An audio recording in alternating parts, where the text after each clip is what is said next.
This is FYI News 13, brought to you by SSPTV and the Hazleton Standard Speaker. For your information, the trip to and from school remains an issue in the Hazleton Area School District. We have an update. Hello and thank you for joining us on Friday Eve. I'm Ken Kerr and I hold in my hands a wealth of local information from FYI and the Hazleton Standard Speaker. Well, it's day 3 of classes in the Hazleton Area School District and the busing problems continue. These are photos sent to FYI from a concerned parent. The photos were taken this morning as she dropped her children off at the Hazleton Area High School. The parent, who asked to remain anonymous, says her children were told that their bus would come a little earlier today. So they arrived at the bus stop a half hour early, but were told by a neighbor that they had missed the bus. She then drove them to the high school, where she took these photos of what she called a major backup of parents dropping off their children. The mother says that she would like to see a special school board meeting called to address the problems and answer questions. We contacted the district today for an update, and tonight we have new information for parents and students concerning the busing headaches plaguing the Hazleton Area School District. Superintendent of Schools Dr. Craig Butler tells FYI that a decision was made this morning to post every bus route, the bus stops, and times on the district's website. Butler says this will solve the mass majority of problems very quickly, while officials continue to deal with individual problems and issues. The information will be posted on the district's website and will also be published in the Hazleton Standard Speaker and on our Facebook page. Dr. Butler says that flyers printed in English and Spanish will be sent home tomorrow with all students, explaining how they can access the information. The superintendent explains that parents can compare their primary residence to a nearby bus stop. If they are in doubt, the student can go to a nearby stop and get picked up. They are also negating the need for a bus card to enter the bus. Any child who is bus eligible will be picked up and taken to school even if they do not have a bus card. Additional buses will also be on standby in case a bus is filled or out prematurely. While he says the situation is starting to improve with each day, Butler adds that it could be another 2 weeks until every individual problem is solved concerning the bus routes. Extra employees along with representatives from TransFinder of Texas are working to correct the routes as quickly as possible. According to Butler, his concern is that every child has transportation. 2 major healthcare providers in our area are joining forces to improve healthcare access. St. Luke's University Health Network and Geisinger Health System have entered into a collaborative agreement. The announcement was made yesterday by the CEOs of both organizations. Under the agreement, patients will see a reduction in premiums, have easier access to providers, and better patient care. St. Luke's employees will also become members of Geisinger Health Plans in January. The Geisinger plan already manages the pharmacy services for St. Luke's employees. The Pennsylvania Environmental Hearing Board issued a decision yesterday that impacts a project in Hazleton. The decision rescinds permission for Hazleton Creek Properties to dispose of cuttings from grass and oil drilling in Hazleton. The company had received permission from the Department of Environmental Protection in November of 2014. The Pennsylvania Waste Industry Association challenged that approval. You can read more about this latest decision in today's Standard Speaker. Labor Day is just days away and the Laurel Mall is getting in on the celebration. Here's Lisa Sugar with more. The Labor Day holiday is almost here, and that means times for great sales right here at the Laurel Mall. Rocco Aruzo is the Business Operations Manager. You have some great sales planned. Yes, we do. The whole month of September is going to be great here at the Laurel Mall, starting off with our Labor Day sidewalk sale. That will start Friday on September 2nd and it'll run through Monday, the Labor Day, September 5th. And that brings a lot of people into the mall on the holiday. People are off from school and work, so they come on in and shop. Yeah, you're right, Lisa, and they continue to shop because it's back to school. You know, school has already started, but then now they come back for the needs and the things they need for school. So that is a busy weekend, and we look forward to the shoppers coming out to the Laurel Mall. And you have other activities as well for the month of September, and I know one is a really popular one. Yeah, this one is sponsored by Rep. Tara Toohill, and we're always glad to have them here. It's the Senior Expo, and that will be here. It's September 8th, and we're going to put them in the former. This year it's going to be a little different because of so many things and activities going on at the Laurel Mall. This year they're going to be in the store, and it's the former Camelot next to the shoe department. So they'll be there, and that'll be September 8th. and it's from 8 to noon. And that's great because people can come out and get free screenings. It's a lot of free information, and it helps our seniors too. Many of them who have told me when we've covered it, they can't afford to do these things. So this is all great that they get it for free. They do get it for free. They get, as you said, the screenings, the blood testing and everything. I'll tell you, it's a great thing that Rep. Hill does for everyone. And it's a lot of work. I don't think anyone understands what her staff goes through. I learned last year, my first year of doing it, they put a lot of hard work and energy into it, so it does help our seniors in the community, so it's a great thing she does for us. All right, what else is on the schedule for September? Okay, here goes the cheat sheet, so I hope you don't mind. September 9th, the day after, we have Beata Home Care. They're going to be doing the job fair. They said they're looking for nurses and different things, so they're doing the job fair the whole day. And then on the 23rd, the American Red Cross comes back. Tell you what, they've been doing great on their blood drives. I'm so happy that they come here every year, so that's good. And then the September 24th and 25th, we're going to have the Boy Scouts and Cub Scouts here, and they're going to be selling popcorn for the whole weekend. So come out and support that group also. All right, so some great things happening here during the month of September at the Laurel Mall, starting off with the big Labor Day sidewalk sale. We'll see you here shopping at the Laurel Mall. Thank you, Lisa. Back in my day, we'd walk from the old Camelot music store to the wall for at least 4 hours on a Friday night. Moving on, today we begin our countdown to Fun Fest 2016. The two-day extravaganza kicks off in downtown Hazleton in just 9 days. For a complete list of festivities for one of Northeast PA's largest events, check out funfestpa.org. Coming up on FYI, the college football season kicks off tonight, and we have a preview featuring Penn State, Notre Dame, and Army West Point with Dave Seaman and the man, the myth, the Marchetti. After this break, Charles McElwee from the Greater Hazleton Historical Society and Museum takes us back in time to the late 1800s in Hazleton for a big political visit.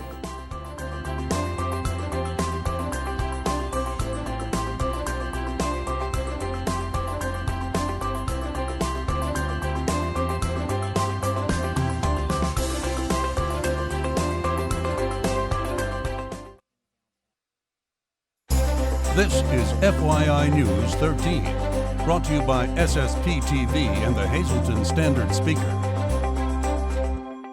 Charles McElwee is a member of the Board of Directors for the Greater Hazleton Historical Society and Museum, here to tell us about a visit from days gone by that was very significant at its time. Right, so Hazleton's always had an outsized role in our nation's electoral history. We had Kennedy come here in 1960, but back in 1898, William Jennings Bryan, who was a former member of Congress from Nebraska, he came to Hazleton to run as a Democratic candidate in the 1900 election. So he was gearing up for an early race in the lawn and enduring race as the candidate that year. And he campaigned in the Grand Opera House, which was in downtown Hazleton, and was greeted by thousands in the downtown. The train station at that time was located in the building that formerly housed Shenanigans. If you remember that bar from the 80s, that was the train station at one point. So he arrived at the station, everybody gathered at Brown, Wyoming, followed in the parade to the Opera House, and he gave a speech to the crowd and stayed with George Markle, who was heavily involved in Democratic politics at that time, and he stayed at his house on East Broad Street. I would assume this was just like it is nowadays. That was a big deal when somebody like that came through. It was, and William Jennings Bryan was considered a controversial candidate. He was a populist. He really rallied people in rural settings. At that time, in the late 19th century, the nation's economy was transitioning to an agrarian, small town-based economy into this industrialized, urban type economy that we really saw for much of the 20th century. So there was obviously the resentment in places like the Midwest, and Bryan was an embodiment of the frustration felt by so many people who were negatively impacted by this transition into an industrial economy. So he built on that momentum, and it resulted in him coming to places like Hazleton, which ironically was becoming an industrialized urban city. It was one of the nation's fastest growing communities at one point. Was there a large crowd for his arrival? There was a huge crowd, and he arrived at the train station, and the parade was massive. So Hazleton had the distinction of being neither rural nor urban at that point, and you can make the argument the same way today. So he was very popular in this region. He ended up losing. Theodore Roosevelt was the first president of the 20th century as a Republican, and later on, Bryan became Secretary of State under Woodrow Wilson. A lot of history right here in our own backyard, and if you'd like to learn more, of course, the Greater Hazleton Historical Society and Museum is there for you to go through and see a lot of it. And also check them out on Facebook, and Charles, you'll be back with much more history right here on FYI. Thanks for having me. Our pleasure. Time now for FYI News 13 weather. This weather shot comes from the beautiful Penn State Hazleton campus. We were up there recording a special edition of Let the People Know, and we'll let you know more about the show soon. Here's our local weather forecast from the National Weather Service. Tonight, mostly clear, low of 55 degrees with a north wind from 9 to 11 miles per hour. Friday looks good right now. Sunny with a high near 73 degrees on Friday night. Mostly clear, low of 55 degrees. Saturday, partly sunny, high of 70 degrees. A little cooler Saturday night. 30% chance of showers mainly after 8 p.m. Once again, a low of 55 degrees. On Sunday, 30% chance of showers, but a partly sunny day. High near 70 degrees. Pretty consistent here. Sunday night, mostly cloudy with a low of 57. For Labor Day, partly sunny with a high of 76. And then at night, partly cloudy, low of 59. Tonight's weather is brought to you by Valley High, the area's oldest ice cream and fast food restaurant. Stop on in for a cold treat including our ice cream and yogurt, or some hot food including our burgers, hot dogs, fries, and much more. That's Valley High, Route 93 in West Hazleton. Treat yourself today. Tomorrow is First Friday in downtown Hazleton, and a number of wonderful events are taking place, including a special show being held at the Hazleton Art League. Here to tell us all about it is Mark Charles Rooney. He is the curator at the Hazleton Art League. Mark, thank you so much for being here with us today. My pleasure. Thank you for having me again, Lisa. We appreciate all your support of the Art League, so thanks for having me. You are quite welcome. Please tell us, I know you told me it's called Selections from the Permanent Collection, so I guess the name says it all. Well, it does, but not quite all. The Hazleton Art League has been collecting artwork, either buying artwork or having it donated or getting it through various means since they were founded in roughly 1950. So we have a huge collection of art, some absolutely fantastic art. Over 100, it's close to 200 pieces. So what I've done, and there's some very famous artists, some local artists. We have paintings, sculpture, ceramics. It's a wonderful collection. So what I've done, out of the hundreds of pieces, I've chosen 40 that I thought are most representative of the best work, some of the best work that we have in the show. So, and it's primarily in this case paintings, sculptures, and prints. So it's a selection of varied works from our huge permanent collection. And you're having an opening reception for this tomorrow evening, so tell everybody about that, because it's open to the public and you hope to have a nice crowd. We sure do. It's part of First Fridays again, and we'll be open from 5 to 8. We will have refreshments. It's free to the public, so please come by. I'm going to give a brief lecture on the work that's on view and the permanent collection in general. It'll be brief, but I will be there to answer questions about the artwork, and hopefully we have some very talented local artists in the permanent collection. Hopefully some of them will be there also. And you have new hours that you want the public to be aware of as well. Yes, we do. We've changed our gallery hours, so you can come down to the Art League on Friday evenings from 5 to 8, or Saturday and Sunday from 1 to 5. And if anyone comes out tomorrow, which I hope a lot of people will, if they're interested in classes at the Art League, would that be an opportunity too to maybe inquire or pick up some brochures? Absolutely, definitely. Our classes start in late September, so we're just getting it underway right now, but any information on classes or anything else about the Art League, you can definitely find out tomorrow. I'll be there, several board members will be there, so yeah, it's a good time to come by and ask any questions you have. All righty. Well, this is taking place. The opening reception is from 5 until 8 tomorrow. And then I would be remiss, the art show will continue through September 18th, correct? That's exactly right. It'll be on view during the gallery hours that I just mentioned until September 18th. So please come by and check it out. If you can't make it tomorrow, which I hope you can, but if you can't, come by on the weekend and see the show. All right. Always something wonderful happening at the Hazleton Art League. Please be sure to check it out. It's a lot of Lisa sugared on this newscast. I'm checking my contract. Here's your midday winning lottery numbers from the Pennsylvania Lottery. Pick 298, pick 3 644, pick 4 7894, and pick 5 95293. When we come back, a college football extravaganza. Check out our preview of Penn State, Notre Dame, Army, and more.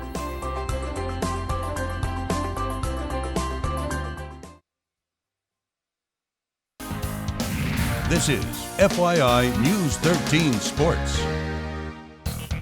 Dave Seaman is back from the Standard Speaker, the sports editor there, and that's because we love to talk about Penn State football. We love to talk about college football, and Dave, a little preview today. We've talked about the quarterback situation at Penn State. Trace McSorley will get the start there. We've talked about Saquon Barkley, some of the positions. So we'll do some straightforward questions today. Dave, Penn State will have to do what to be successful in 2016? I think they have to get the offensive line together. It's something we've talked about the last 2 years.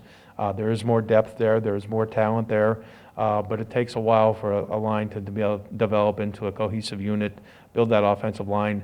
They have to adapt to the new offensive strategy that Coach Joe Moorhead is bringing. It's going to be quick tempo. I think Penn State fans shouldn't blink or leave the game to go get their favorite refreshment, because there's going to be a lot of up-tempo, big plays. But how that's going to impact the defense is what I'm interested in seeing, because with that offense might be a quick strike, score fast type of offense. You're going to put a lot of pressure on your defense to make plays too. So that's what I'm interested in seeing, because Penn State's defense has to replace 3 defensive linemen who went to the NFL. They were drafted. Dave, my answer to this question, I think they have to limit coaching mistakes and also player mistakes as well, and don't waste plays on offense. And I mean, you saw sometimes it's almost like they were stuck in neutral. And also special teams, I think, will be big for Penn State this year. They've really struggled there with depth in that, but, not getting good field position on returns or messing up a kick here and giving a team good position, missing a field goal here and there. So I think that will be important as well. Biggest game on the schedule for Penn State is? I think you agree with me. It's going to be the Pitt game in week 2. I think it's going to go a long way from a confidence standpoint, prove that they could beat a quality team. How quality is Pitt? Well, Pitt was 8-5 last year, but they lost, most of their losses were close losses last year. They're a physical team. Coach Pat Narduzzi came from Michigan State, so he's a defensive-minded coach who likes to run the football. Pitt's going to try to bully Penn State at the line of scrimmage.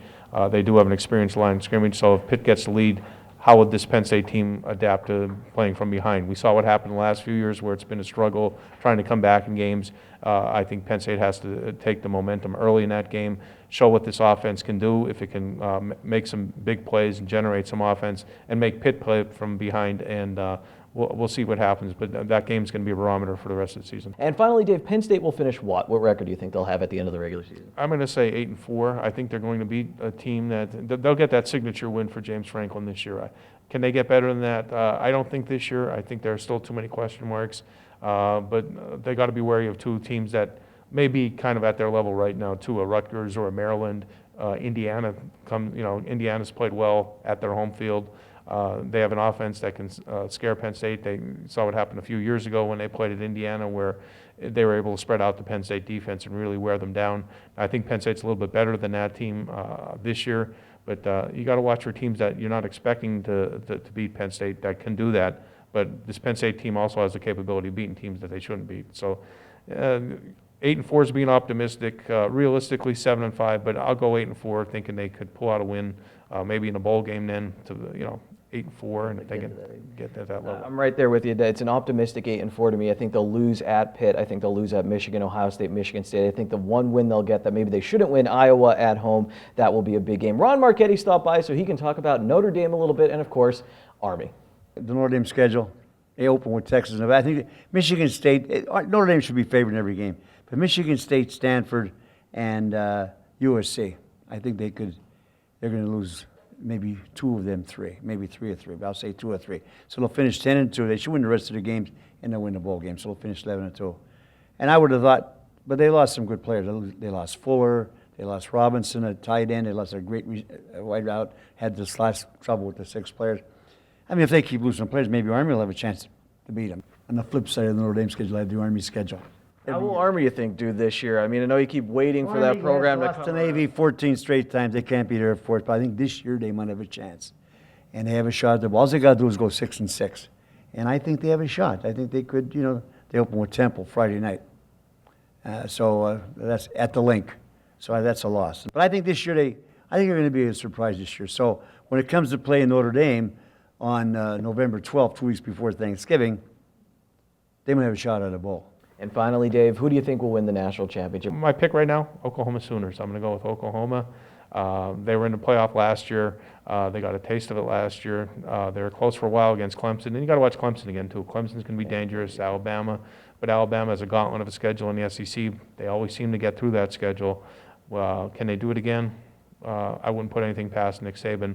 Right now, though, I'm leaning toward Oklahoma. And Oklahoma has, I believe, Geno Lewis, a connection a little bit to the area, transferred from Penn State for them at wide receiver. Dave, we appreciate it. Friday night, make sure you're watching the high school football games. Then on Saturday, pick up the standard speaker so you can see what happened. And then right here on FYI on Monday, we have the high school football Coal Scale. It's Thursday. Go crazy. It's boneless wing night at Bottlenecks. 50 cents a wing. You can add a small order of fries for only $1.50. Good evening, everyone, and here's tonight's social news. First tonight, happy anniversary to Joseph and Deb Marquez. Love from your family, friends, and everyone at SSPTV. In our Talk of the Town report, the Keystone Job Corps Center will be holding their annual open house and family day on Friday, September 2nd from 10 a.m. to 2 p.m. The center is located at 235 West Foothill Drive in Drums. Come and enjoy all the activities, lunch, and entertainment that will be provided. For more information, please call 570-708-0401. Our next announcement, Hazleton Public Transit is announcing that due to FunFest activities on Saturday, September 10th, routes 40, 50, 60, 80, and 10 will use Vine Street to Diamond Avenue and continue from there. Route 20 will use Chestnut Street to Poplar Street to Broad Street. Also, there will be no bus service Sunday, September 11th. For info, just give them a call, 570-459-5414. And finally, Lehigh Valley Hospital Hazleton will be offering a safe sitter class to boys and girls ages 11 to 14 on Saturday, September 24th, from 8 a.m. to 1:30 at the Health and Wellness Center.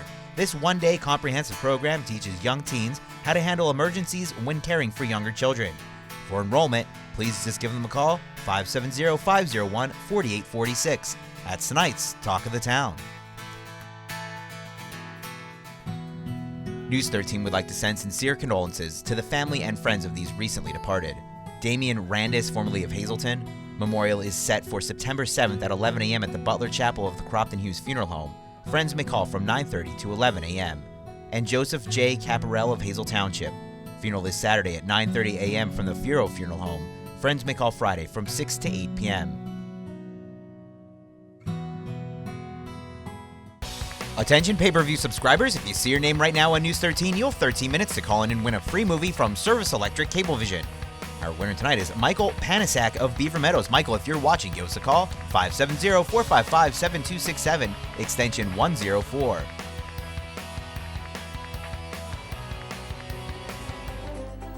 This time I will formally accept the challenge from the Chamber of Commerce to be in their obstacle course challenge as well. I already have the layout of the course, and on Saturday, if you're planning on getting there, because I'll have the obstacle course there for the general public, you know what, don't bother. I'll be there all day training.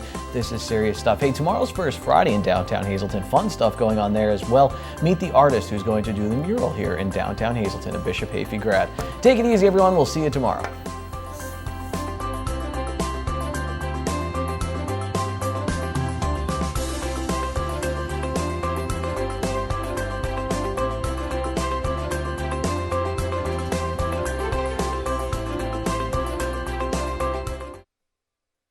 Foot pain plagued me for years. I couldn't play the game I love most. I saw 9 different doctors and no one could help me, but I never gave up hope. I found Dr. Brigido from Coordinated Health. Like me, he never gives up. Now 9 months after surgery, I'm back on the field, thanks to the team I trust at Coordinated Health.